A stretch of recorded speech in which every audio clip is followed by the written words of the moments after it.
নিজের কিছু দুর্বলতা, অভিমান, তীব্র ক্ষতটুকু জমিয়ে রাখো। প্রয়োজনে আড়াল করতে শেখো।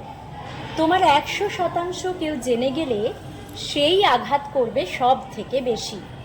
আমরা অনেকেই খুব সহজে সমর্পণ করি। কেউ বা কারা একটু মিষ্টত্ব দেখালে, খানিক বেশি ঘনিষ্ঠ হলে আমরা তাকেই নিজেদের ঘরবাড়ি মনে করি।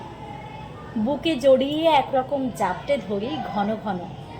এড়িয়ে গেলে সহ্য করতে পারি না, বেখেয়াল হলে মন খারাপ করি।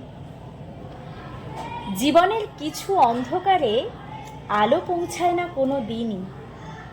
তোমার পাঁজরের ভিতর সেসব সুপ্ত থাক, তবে নিজস্ব থাক। এমন নিজস্বতা সবার রাখা উচিত। সারাদিন অক্লান্ত পরিশ্রমের পর এক গ্লাস জল পেয়ে হাঁপ ছড়ে ওঠায় যে নিজস্বতা থাকে, ভয়ানক দাম শুনে মানিব্যাগ হাতড়ে নেওয়ায় যে নিজস্বতা থাকে, কিংবা কান্নার শেষে ভেজা বালিশে যে নিজস্বতাটা থাকে। তোমার আর কাউকে কিছু প্রমাণ করার নেই। এবার নিজের জন্য এক টুকরো আকাশ রেখো, ডানা মেলার মতো।